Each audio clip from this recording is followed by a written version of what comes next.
Hello, everyone, and welcome. Thank you for joining us for the joint launch of The Bridge and Ariadne, I Love You.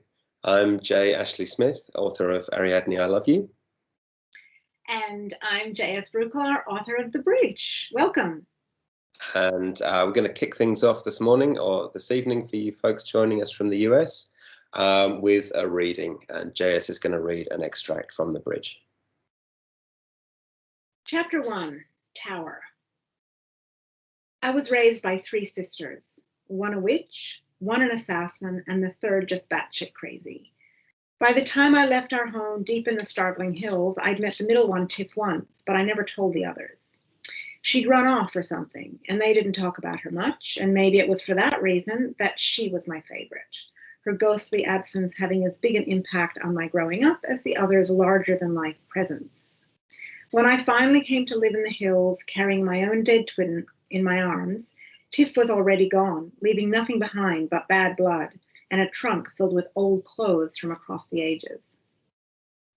Among these were a pair of Roman sandals that fell apart in my hands, some rusted crinolines, a moldy cat-o'-nine-tails, some concert t-shirts, and even a notebook from her days at the Blood Temple with the father, bound in the skin of one of her victims for all I knew.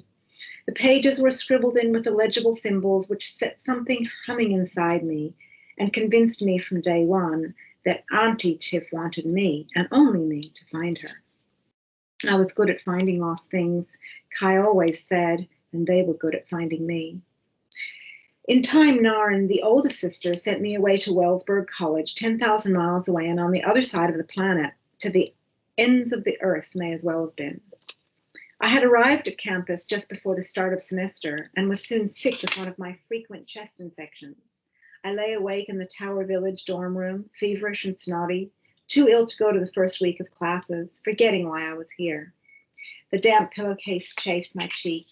The weary thwack of a campus security pod overhead tangled in the jerky drum of my heart, and I tried to push thoughts the father's birds away. Couldn't help wondering how far I'd really come from all that. Narn and her crazy sisters, and my sister Kai, buried under a bloodwood tree high in the Starveling Hills. I tried not to think about any of that. I tried not to ask myself if far would ever be far enough. My pajamas, blue plaid with pink elephants, were damp with sweat. They insistently nudged between my legs. I shifted on the mattress, trying not to think of the downy young shearers who drank at the pub in the nearest town to our hut, a 20-kilometer drive in Narn's truck, but worth every pothole. I was 19 and Kai would be too, my better half, as Narn called her, not joking. Narn never joked.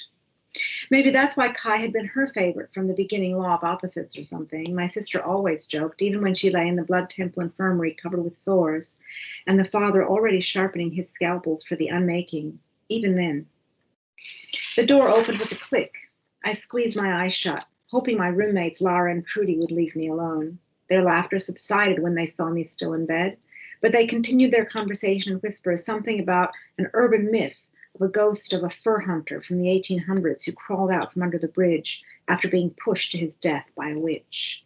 Yeah, but don't most old colleges in the slant come with some kind of scary story, Trudy was saying.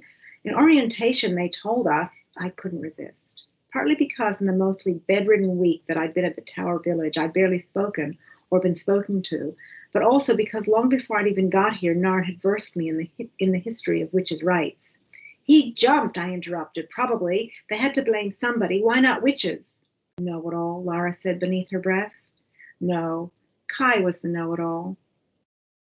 Always had been. My cheeks burned with fever, but there was no stopping me now. Kai always said how just a sniff of threat was enough to make me see red. Witches got the blame for the fur trade drying up in Upper Slant, I continued. People said they poisoned the game.